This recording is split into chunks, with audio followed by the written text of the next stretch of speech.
A wooden pillar stood in the center of the Munich beer hall, 8 meters tall, supporting the ceiling where Adolf Hitler would stand to deliver his annual speech on November 8, 1939. For 30 consecutive nights, a carpenter named Georg Elser worked alone in the darkness, carving into that pillar's core with nothing but hand tools, sawdust falling like snow around his feet, each scrape of the chisel a potential death sentence. He was not a soldier, not a spy, not a member of any resistance group. He was a furniture maker from a small village, a man who built cabinets and repaired clocks, a man whose hands knew wood better than they knew violence. But Georg Elser had made a decision that would place him at the center of one of the most audacious assassination attempts in modern history, a plan so precise, so patient, and so dangerously close to success that it would haunt the Nazi regime for years to come.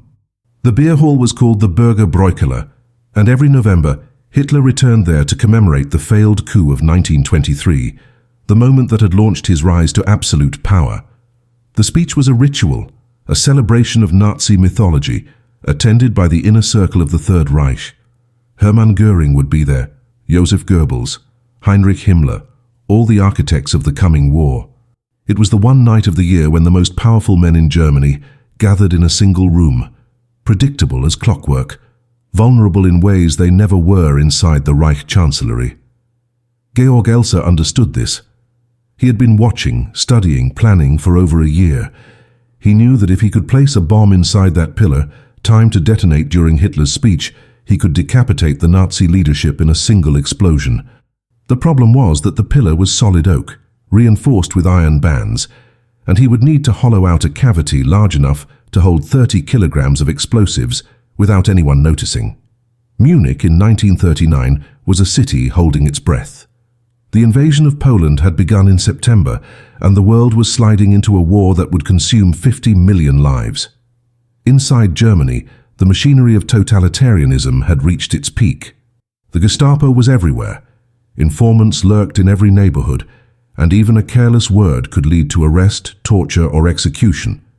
To resist was to accept death, not just for yourself, but for your family, your friends, anyone who had ever shown you kindness. Most Germans had chosen silence, collaboration, or enthusiastic support. The few who resisted did so in secret, in small acts of defiance that rarely changed anything. Georg Elser was not content with small acts.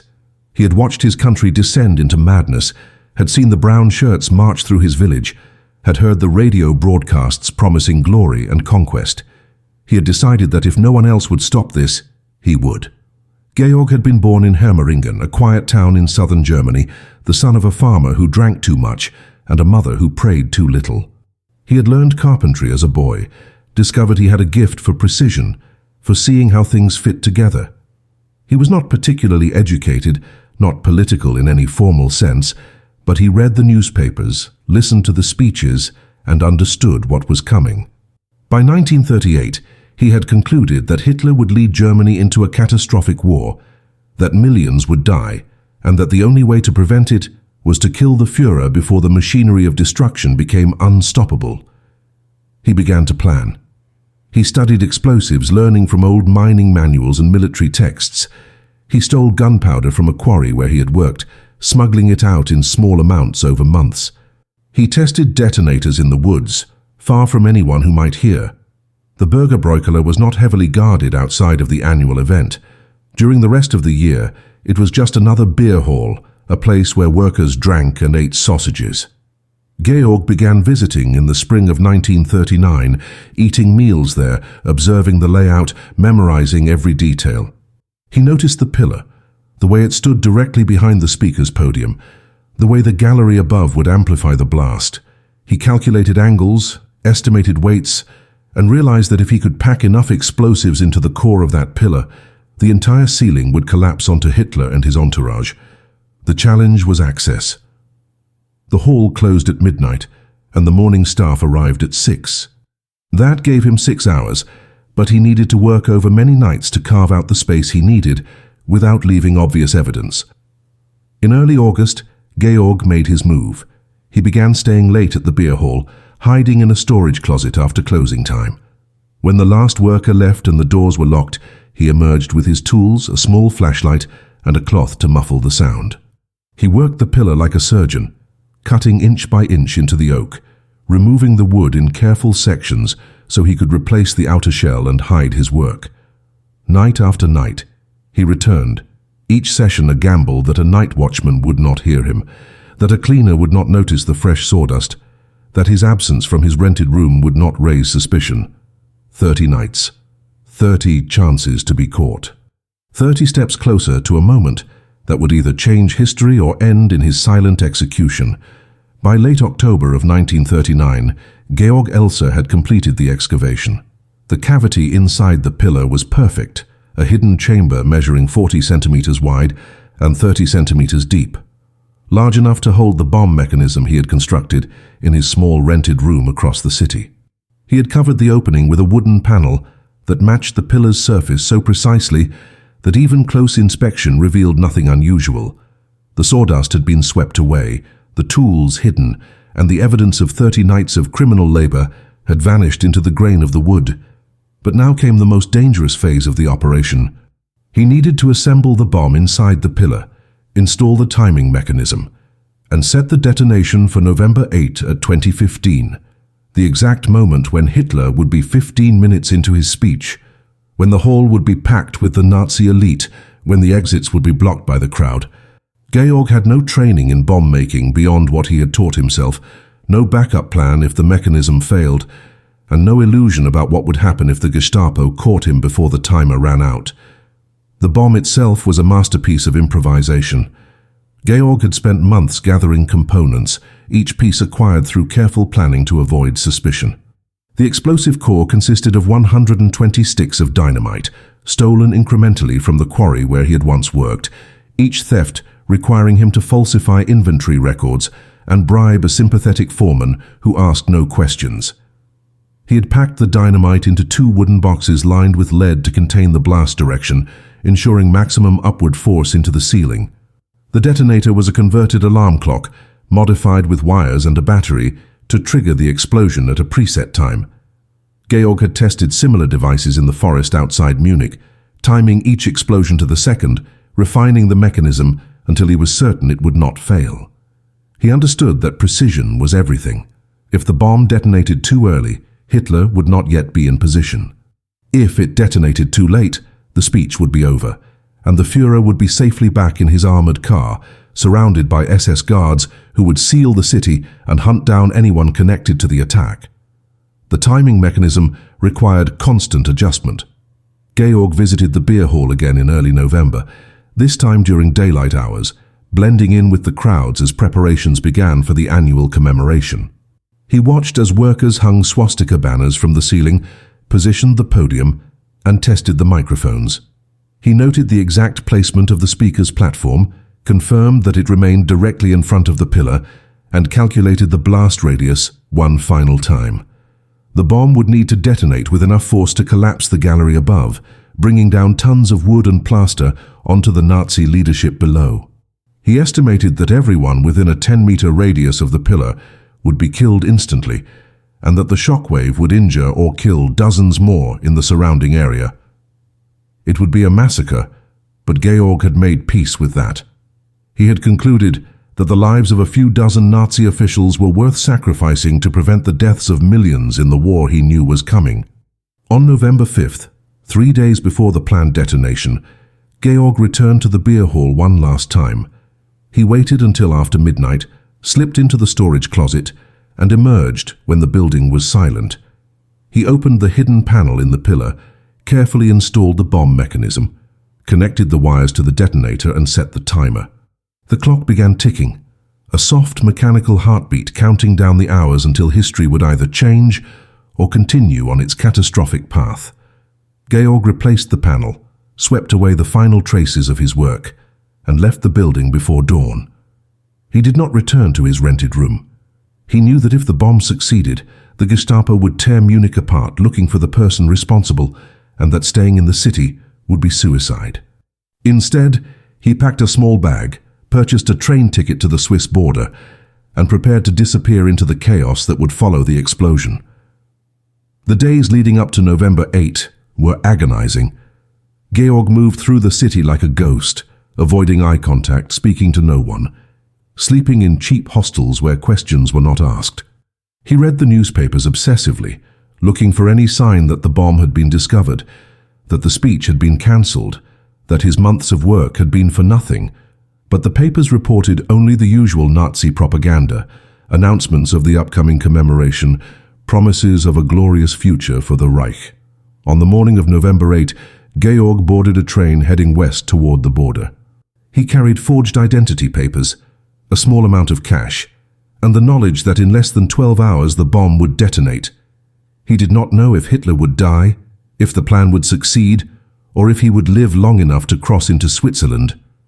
All he knew was that the timer was running and that nothing could stop it now. The train departed Munich at 11 in the morning, carrying Georg Elser toward the border town of Konstanz, where Switzerland lay just across the Rhine River. He sat in a third-class compartment, surrounded by workers and farmers, his face pressed against the window as the Bavarian countryside rolled past in shades of autumn gold and brown. The journey would take approximately 9 hours, which meant he would reach the border around 8 in the evening, 2 hours before the bomb was set to explode. Georg had timed his escape with the same precision he had applied to the assassination itself, calculating that by the time the Gestapo began hunting for suspects, he would already be across the frontier, hidden in the neutral safety of Swiss territory. But escapes rarely go according to plan, and the border between Nazi Germany and Switzerland in November of 1939 was one of the most heavily patrolled stretches of frontier in Europe, guarded by suspicious customs officers who had been trained to spot anyone fleeing the Reich. Georg carried almost nothing that could connect him to the bombing. His tools had been discarded in a river weeks earlier.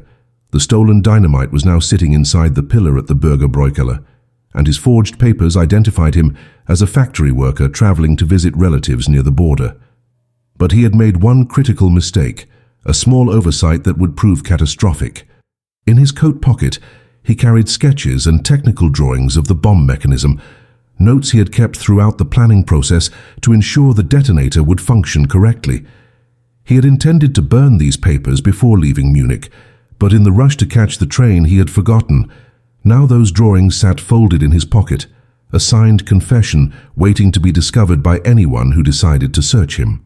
Georg did not realize this mistake as the train moved west, did not feel the weight of the evidence pressing against his chest, did not understand that his fate was already sealed before the bomb had even detonated.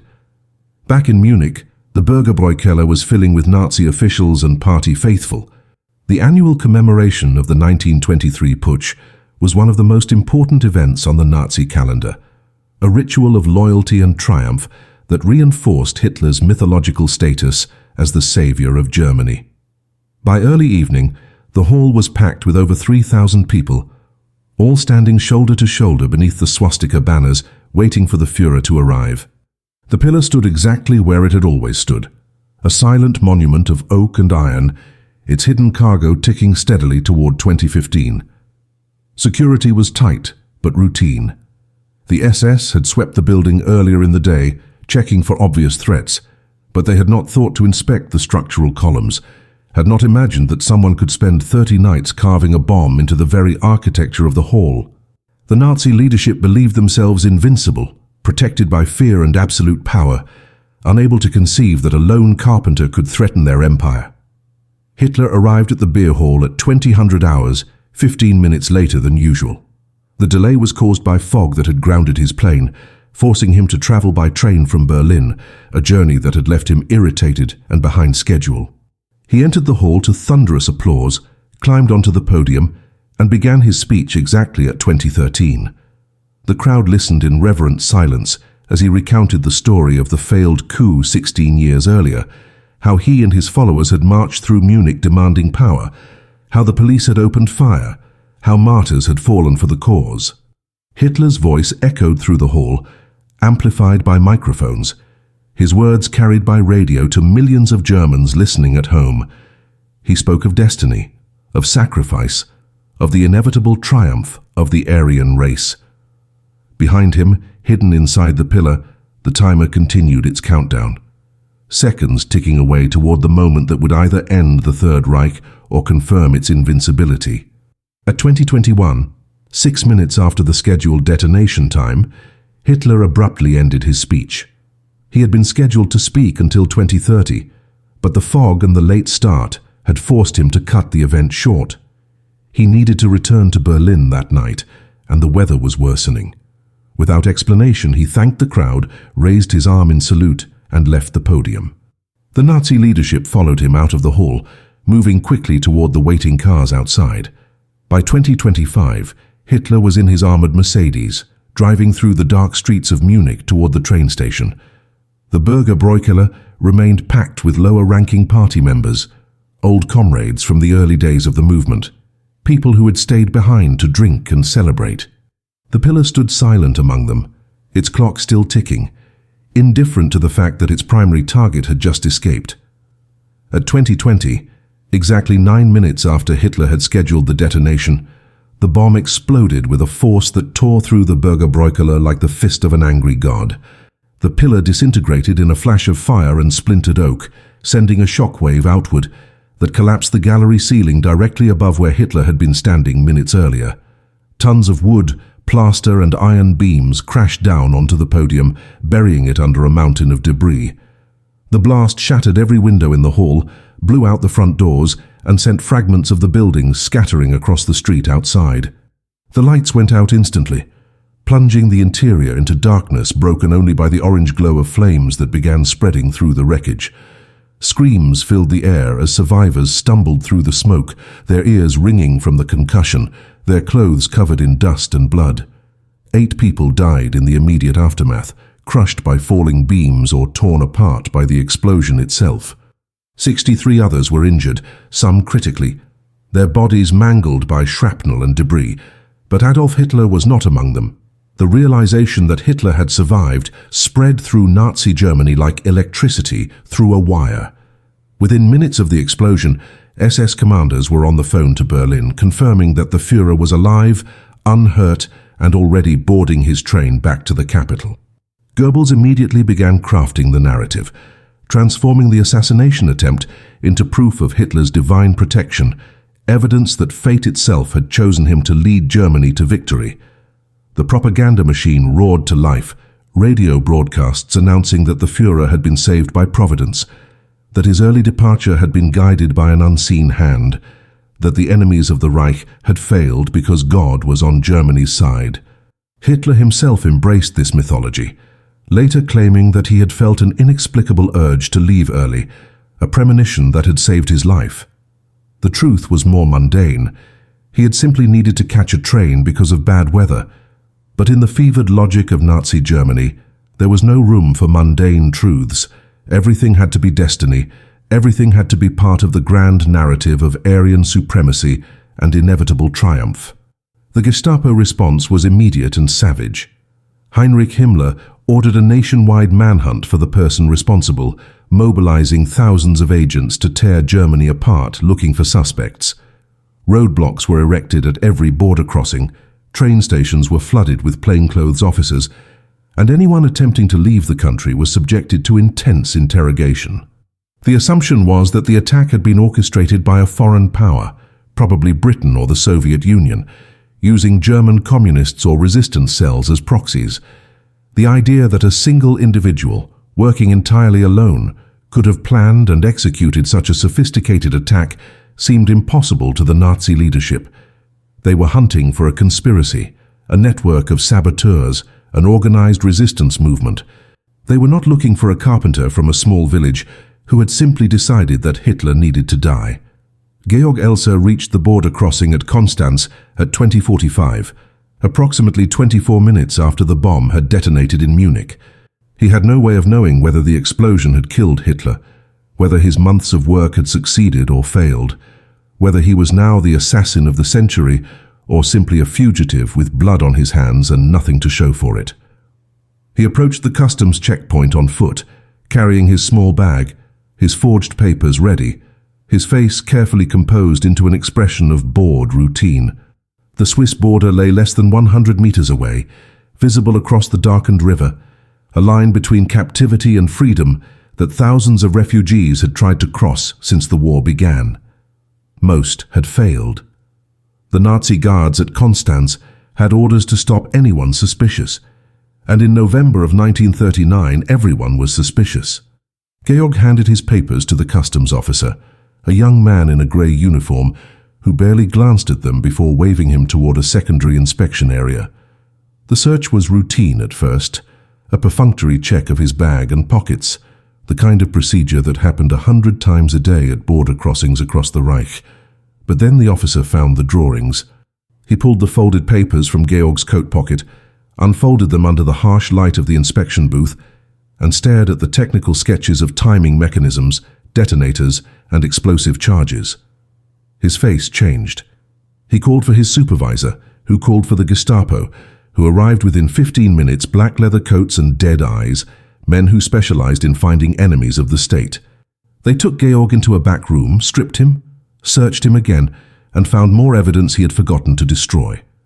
Within an hour of his arrest, the Gestapo knew they had found someone connected to the Munich bombing. By midnight, they had begun the interrogation that would last for days, an interrogation that would reveal the impossible truth that this lone carpenter had nearly changed the course of World War II. The interrogation began in a windowless room in the Konstanz Gestapo headquarters, but within 24 hours, Georg Elser had been transported to Munich, then to Berlin, where the most skilled interrogators in the Reich took over the questioning.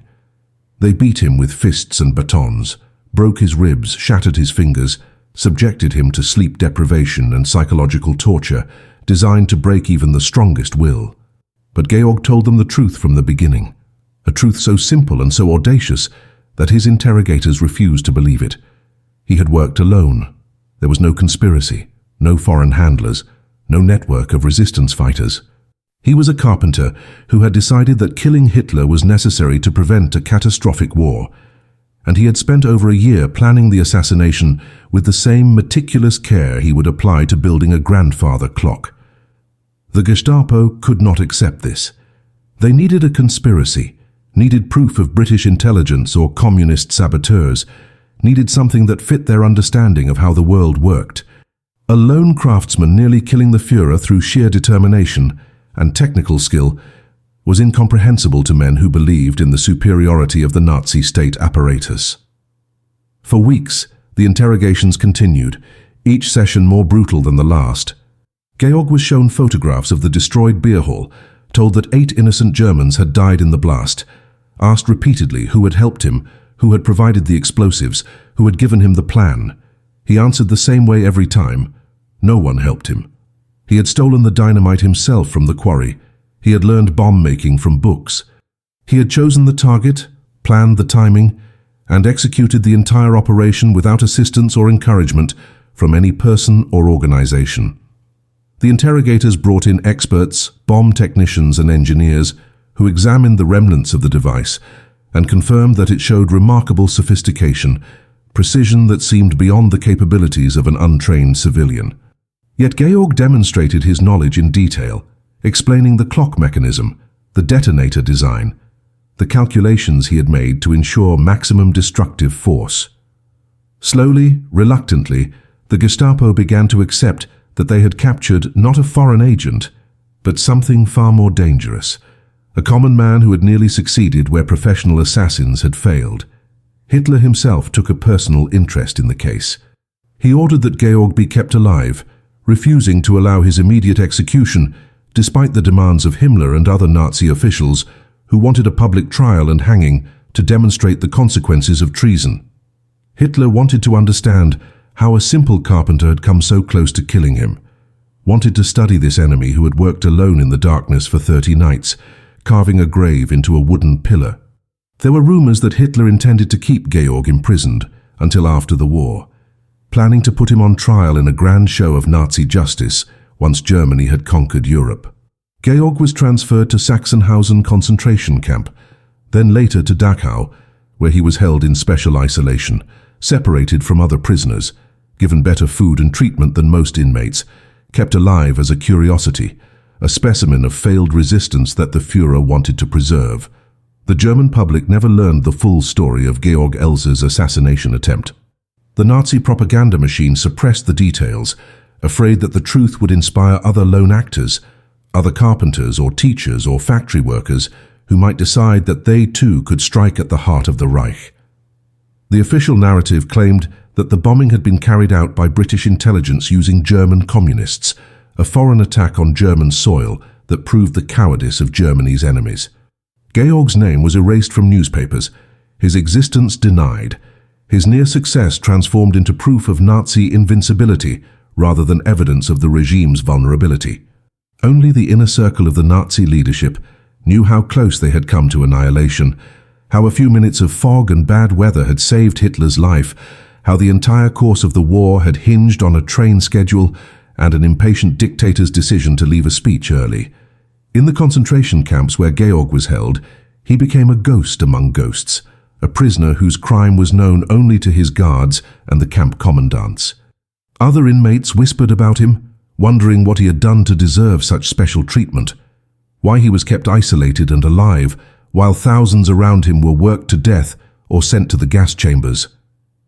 Georg said nothing, built furniture when ordered to, repaired clocks and machinery, and waited for a war he knew was coming to its inevitable conclusion. He had failed to prevent the conflict, failed to kill Hitler, failed to save the millions who would die in the years ahead. But he had tried, and in that attempt, he had proven that even under totalitarianism, even in the heart of absolute power, resistance was possible. One man working alone had nearly changed history. The years Georg Elser spent in captivity unfolded in a strange limbo between life and death, neither executed nor freed, held as Hitler's personal prisoner in a system designed to erase human beings from existence. At Sachsenhausen and later at Dachau, he was assigned prisoner number and given a wooden bunk in a cell separated from the general population, a precaution the SS took to prevent him from becoming a symbol or inspiration to other inmates. His guards treated him with a mixture of contempt and grudging respect, aware that this quiet man had accomplished what entire armies and intelligence services had failed to do. He was allowed small privileges that other prisoners could only dream of: extra food rations, occasional access to tools, permission to work in the camp workshops where his carpentry skills made him useful to the SS officers who wanted furniture built or clocks repaired. But these privileges came with a price. Georg knew he was being kept alive not out of mercy, but because Hitler wanted him available for a show trial after Germany won the war, a public spectacle where the failed assassin would be paraded before the world as proof of Nazi supremacy. Outside the barbed wire and watchtowers of Dachau, the war Georg had tried to prevent consumed Europe with unprecedented savagery. Poland fell in weeks, France collapsed in months, and the Wehrmacht swept across the continent like a mechanized plague, leaving millions dead in its wake. The Blitz hammered London, Operation Barbarossa drove into the Soviet Union, and the Holocaust machinery began its systematic murder of 6 million Jews, along with millions of others deemed undesirable by Nazi racial ideology. Georg heard fragments of news from guards, from new prisoners arriving at the camp, from the distant sound of Allied bombers passing overhead as the war turned against Germany. He understood that his failure at the Bürgerbräukeller had cost the world dearly, that those 9 minutes, that single fog-delayed departure, had allowed Hitler to continue the nightmare that was now devouring civilization. The knowledge haunted him through the endless days of imprisonment, the awareness that if the bomb had detonated on schedule, if Hitler had stayed just 15 minutes longer, tens of millions of lives might have been saved. By 1943, the tide of war had shifted decisively against Nazi Germany. Stalingrad had fallen, the Afrika Korps had surrendered, and Allied forces were pushing north through Italy while preparing for the inevitable invasion of France. Inside the concentration camps, the SS began destroying evidence of their crimes, burning documents, dismantling gas chambers, and executing prisoners who knew too much about the machinery of genocide. Georg remained in his isolated cell, still building furniture, still waiting for whatever fate the collapsing Reich had planned for him.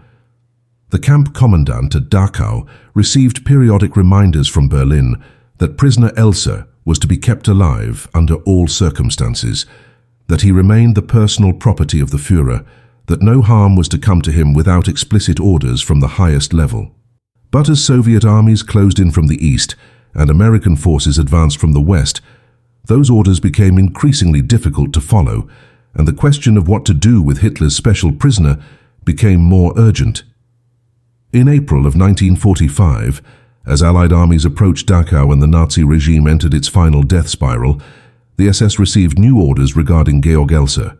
The decision had been made at the highest levels of the collapsing government, possibly by Hitler himself in the Berlin bunker where he was preparing for suicide, or by Himmler acting on his own authority as he tried to negotiate a separate peace with the Western Allies. Georg was to be eliminated, his existence erased, his story buried along with all the other inconvenient truths the Nazis wanted to hide from history. On April 9, 1945, exactly 29 days before the camp would be liberated by American forces, Georg Elser was taken from his cell by SS guards and walked toward the camp crematorium. He had survived 6 years of imprisonment, had outlasted most of the Nazi leadership who had interrogated him, had come within weeks of freedom and vindication. But the Reich had one final act of spite to inflict on the man who had nearly killed its Führer. The official record states that Georg Elser was shot during an Allied air raid, killed by falling debris as American bombers attacked the area around Dachau. This was a lie, a final piece of Nazi fiction designed to obscure a murder. Georg was executed with a single shot to the back of the head, his body cremated immediately, his death recorded in camp documents with deliberate vagueness to avoid questions later. The guards who killed him were acting on direct orders, eliminating a witness who could testify to how close the Nazi regime had come to destruction, how vulnerable Hitler had been, how a lone Carpenter had nearly succeeded where professional assassins and military coups had failed. Georg Elser died unknown, unmourned by a world that did not yet know his name. His ashes scattered with those of thousands of other victims, his story seemingly lost to the flames that consumed so much of the evidence of Nazi crimes. When American forces liberated Dachau on April 29, 1945, they found approximately 32,000 emaciated survivors and over 3,000 corpses scattered throughout the camp, evidence of a systematic program of murder that had operated with industrial efficiency for 12 years.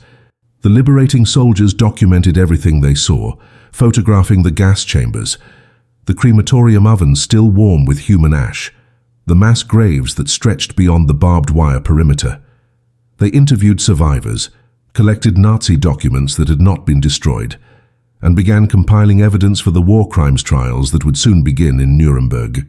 But among the thousands of prisoner files they recovered, Georg Elser's name appeared only as a footnote, a special prisoner who had died weeks before liberation under circumstances that remained deliberately unclear.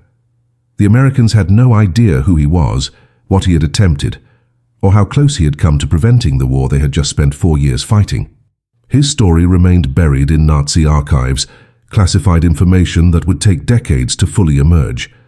The first hints of Georg Elser's existence began surfacing during the Nuremberg trials when prosecutors questioned former Gestapo officials about the Bürgerbräukeller bombing. The Nazi defendants, desperate to deflect blame and minimize their own culpability, mentioned the case in passing, describing it as evidence that the regime had faced threats from within Germany, that not all Germans had supported Hitler. But the details were vague and contradictory, and the prosecutors focused on documenting larger crimes like the Holocaust and the invasion of Poland, did not pursue the matter deeply. The general public in both Germany and the Allied nations remained unaware that a lone Carpenter had nearly assassinated Hitler in 1939, that a single bomb had come within minutes of potentially preventing World War II. The story was too strange, too unlikely, and too uncomfortable for a world trying to understand how an entire nation had descended into genocidal madness. It was easier to believe that Germans had been universally complicit or universally victims than to acknowledge that individuals like Georg had resisted and failed. In the decades following the war, Germany struggled with its Nazi past, oscillating between denial and selective memory, between claiming collective victimhood and accepting collective guilt. The official narrative emphasized resistance groups like the White Rose or the military officers who had attempted to kill Hitler in the July 20th, 1944 plot, stories that featured educated elites, aristocrats, and military heroes. These were resistance efforts that fit conventional notions of heroism, organized conspiracies with manifestos, and coordinated actions. Georg Elser's story did not fit this comfortable narrative. He was not a nobleman or an intellectual, not a military officer with access to Hitler's inner circle, not even a member of any organized resistance movement. He was a working-class carpenter who had acted entirely alone, motivated not by political ideology, but by simple moral clarity. His story suggested that ordinary Germans could have resisted, that the excuse of powerlessness was hollow, that individual action was possible even under totalitarianism. This was an uncomfortable truth that post-war Germany was not ready to confront. It was not until the 1960s and 70s that historians began seriously investigating the Bürgerbräukeller bombing and uncovering the full extent of Georg Elser's achievement. Archival research revealed the Gestapo interrogation transcripts, the technical analyses of the bomb, the timeline of events that had saved Hitler's life by pure chance. Journalists interviewed surviving relatives from Georg's village, people who remembered him as quiet and skilled, a man who kept his political opinions to himself but who had grown increasingly disturbed by the rise of Nazism. The picture that emerged was of someone extraordinary precisely because he was so ordinary, a craftsman who had applied his professional skills to the problem of tyrannicide with the same patience and precision he would use to build a cabinet. He had no superhuman abilities, no special training, no powerful allies. He simply had conviction, technical knowledge, and the courage to act when no one else would. The revelation of Georg Elser's story sparked intense debate in Germany about the nature of resistance and complicity. Some argued that his example proved individual Germans could have done more to oppose Hitler, that the claims of powerlessness were exposed as excuses by the fact that one man with hand tools had nearly succeeded where entire intelligence agencies had failed. Others countered that Georg's failure demonstrated the impossibility of effective resistance, that even the most meticulous planning and execution could be defeated by random chance, that his death proved the futility of opposing a totalitarian state. But both sides missed the deeper significance of what Georg had attempted. He had not acted because he believed he would succeed, or because he thought victory was certain, or because he had calculated favorable odds. He had acted because he believed it was necessary, because he understood that moral action does not depend on guaranteed outcomes, because he refused to be complicit through silence and inaction. By the 1980s and 90s, Georg Elser's name had begun appearing in German history textbooks, memorial exhibitions, and academic conferences dedicated to understanding resistance during the Third Reich. Survivors of Dachau who had encountered him briefly before his execution came forward with memories, describing him as quiet and dignified, a man who worked with wood in the camp workshops and never spoke about what he had done. Historians located the remnants of the Bürgerbräukeller pillar, which had been preserved as evidence by the Gestapo and stored in a Berlin warehouse that survived the war. Forensic analysis confirmed Georg's testimony about how he had carved the cavity, revealing tool marks consistent with hand chisels and the patient removal of wood over many nights.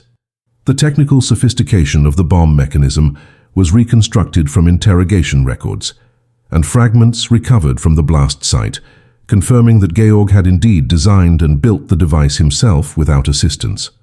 Every detail of his impossible story checked out, forcing historians to confront the reality that this lone carpenter had accomplished what seemed beyond the capabilities of professional assassins and intelligence operatives. The German government began formally recognizing Georg Elser as a resistance hero in the late 20th century, but the recognition came with ambivalence and controversy that reflected deeper anxieties about what his story represented. In 1997, a memorial plaque was installed in Munich at the site where the Bürgerbräukeller once stood, identifying Georg by name and describing his assassination attempt as an act of conscience against tyranny. In 2011, a permanent memorial was unveiled in Berlin, a steel sculpture showing Georg's profile alongside an inscription honoring him as someone who tried to prevent the war through individual action. But these memorials sparked backlash from some quarters of German society who argued that celebrating an assassin, even one targeting Hitler, normalized political violence and set a dangerous precedent. Critics pointed out that if Georg's bomb had succeeded, it would have killed not only Nazi leadership, but also ordinary party members and attendees at the beer hall, raising uncomfortable questions about whether terrorism could ever be justified, even against the most evil regime in history. These debates missed a crucial point that historians and ethicists have spent decades trying to articulate. Georg Elser was not a terrorist in any meaningful sense of that term. He did not target civilians randomly, did not seek to spread fear through indiscriminate violence, and did not kill for ideological purity or religious fanaticism. He identified the specific leaders responsible for launching a war of aggression and attempted to eliminate them before that war could begin, accepting the tragic reality that some bystanders might die in the process, but calculating that their deaths would be infinitely smaller than the millions who would perish if Hitler remained in power. This was not terrorism, but tyrannicide, an ancient concept with deep roots in Western political philosophy. The idea that killing a tyrant to prevent greater evil is not only morally permissible, but potentially obligatory. Georg understood something that much of the German population either did not see or refused to acknowledge in 1939. That Hitler was leading Germany toward catastrophe, that millions would die, and that stopping him was worth any personal cost.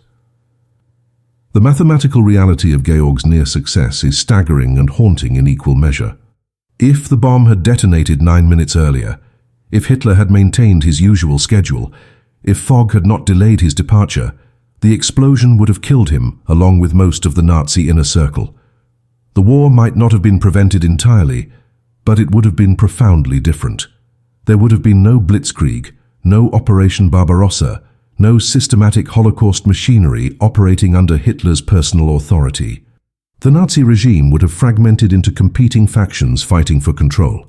The Wehrmacht would have lacked the charismatic dictator who drove them toward total war, and the possibility of negotiated peace in 1939 would have been exponentially greater.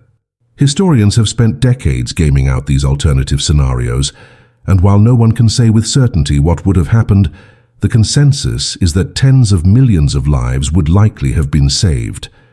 Georg Elser came within 9 minutes of being the most important individual in 20th century history, the man who prevented World War II.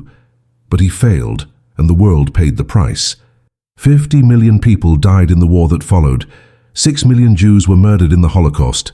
Entire cities were reduced to rubble, and civilization itself teetered on the edge of extinction. Georg watched the early years of this catastrophe from his concentration camp cell, knowing that he had tried and failed, that his 30 nights of patient work had been defeated by weather and chance, that history had pivoted on minutes.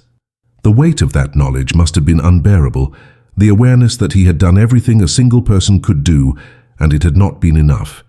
Yet he never recanted, never expressed regret for the attempt, never suggested that trying to kill Hitler had been wrong. When interrogators asked him if he understood that assassination was a crime, he reportedly said that allowing Hitler to continue was the greater crime, that doing nothing in the face of evil was complicity, that he would make the same choice again, even knowing he would fail. The question that haunts anyone who studies Georg Elser's story is not why he tried to kill Hitler, but why so few others did. Germany in 1939 had a population of nearly 70 million people, including millions who privately opposed Nazism, who understood that Hitler was leading the country toward disaster, who watched the persecution of Jews and political enemies with growing horror. Yet out of those millions, only a handful attempted assassination, and only Georg came close to succeeding before the war had even begun. The explanations for this collective inaction are complex and disturbing, revealing uncomfortable truths about human nature and the mechanics of totalitarian control. Fear was certainly a factor, the knowledge that resistance meant torture and death not just for yourself, but for your family, that the Gestapo was omnipresent and informants were everywhere. But fear alone cannot explain the passivity, because some people like Georg overcame that fear and acted anyway. The deeper truth is that most people convinced themselves that someone else would solve the problem, that they were not capable of making a difference, that individual action was futile against the machinery of the state. Georg Elser proved all those assumptions wrong. He had no special advantages, no military training, no access to power, no organization backing him. He was a furniture maker with basic education and limited resources, someone who should have been insignificant in the grand sweep of history. But he refused to accept insignificance, refused to believe that ordinary people were powerless, refused to wait for someone else to take responsibility. He taught himself bomb-making from library books, stole explosives one stick at a time, spent a year planning an operation that professional assassins would have considered impossible, and came within 9 minutes of changing the course of the 20th century. His example demolishes the comfortable myth that resistance under totalitarianism is futile, that individuals cannot challenge state power, that ordinary people lack the capacity to influence history. Georg demonstrated that the barriers to action are primarily psychological rather than practical, that what separates collaboration from resistance is not capability, but choice, not resources, but will. This is why Georg Elser's story remains controversial and uncomfortable decades after his death. It forces us to confront questions we would prefer to avoid about complicity and courage, about when violence becomes necessary, about what we owe to future victims when we see evil unfolding before our eyes. Modern Germany has struggled to integrate Georg into the national narrative of resistance because he does not fit easily into any ideological category. He was not a communist, not a conservative, not a religious martyr, not a military officer bound by oaths and honor codes. He was simply a craftsman who looked at the trajectory of his country and decided that killing one man was morally preferable to allowing millions to die. This is a stark and brutal calculus that challenges our comfortable assumptions about non-violence and democratic values, forcing us to ask whether there are circumstances when assassination is not just permissible, but obligatory, when the failure to act becomes a form of moral cowardice. The United States, with its own history of political violence and assassination, has never fully grappled with what Georg Elser's example means for American political culture. The country was founded in part through armed resistance against perceived tyranny, celebrates figures like John Brown who used violence against slavery, and maintains a cultural mythology around individual action against corrupt power. Yet the assassination of Lincoln, McKinley, and Kennedy created a strong taboo against political murder, a consensus that democratic societies must resolve conflicts through voting and debate rather than bullets and bombs. Georg's story exposes the tension in this position, asking what citizens should do when democratic institutions have been destroyed, when voting is meaningless, when debate is punished by death. At what point does the obligation to prevent mass murder override the prohibition against political violence? When does the refusal to kill one person become complicity in the deaths of millions? These are not abstract philosophical questions, but urgent practical dilemmas that have recurred throughout history and will recur again. Georg Elser faced them in 1939 Germany and chose action over inaction, violence over complicity, individual responsibility over collective paralysis. His choice cost him 6 years of imprisonment and ultimately his life, but it also demonstrated that resistance is always possible, that tyranny is never invincible, that one person with conviction and technical skill can shake the foundations of even the most brutal regime. The fact that he failed does not diminish the significance of the attempt, because the attempt itself proved that failure was not inevitable, that Hitler was vulnerable, that the Nazi state could be challenged by ordinary people willing to risk everything. Georg carved a cavity into a wooden pillar and filled it with explosives. But more importantly, he carved out a space in history where individual moral action reasserted itself against totalitarian control. Today, Georg Elser's name remains largely unknown outside Germany, absent from most American history textbooks, unmentioned in the standard narratives of World War II that focus on Allied military victories and heroic battles.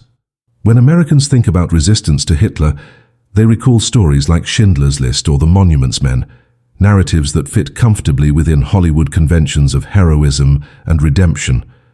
Georg's story resists that kind of packaging because it is too ambiguous, too morally complex, too willing to confront the ugly truth that stopping evil sometimes requires getting your hands dirty. He was not a savior who rescued innocence, not a soldier who fought with honor, not a martyr who died peacefully for his beliefs. He was a man who tried to commit mass murder in pursuit of preventing greater mass murder, who failed through no fault of his own, and who died anonymously in a concentration camp weeks before liberation.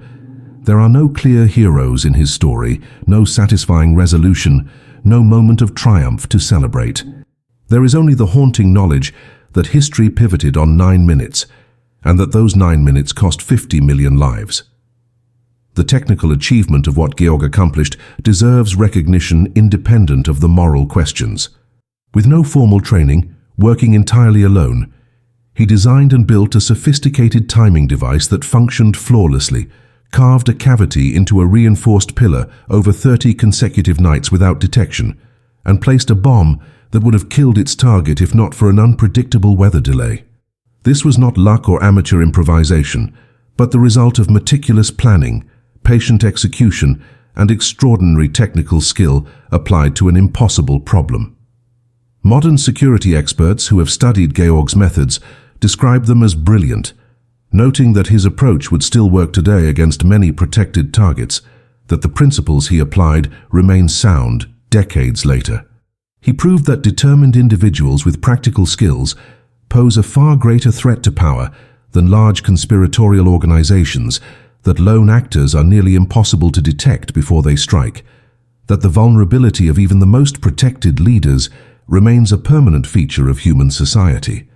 But the deeper legacy of Georg Elser is not technical but moral. The question he poses to every generation about the obligations of individuals living under tyranny or observing the rise of authoritarian movements. His life asks whether we have the courage to act when we see catastrophe approaching, whether we will accept the psychological comfort of believing ourselves powerless, whether we will wait for someone else to take responsibility for preventing evil. These questions are not historical artifacts from 1939, but living issues that confront citizens in every country where democratic norms are eroding, where demagogues are rising, where the machinery of mass violence is being constructed before our eyes.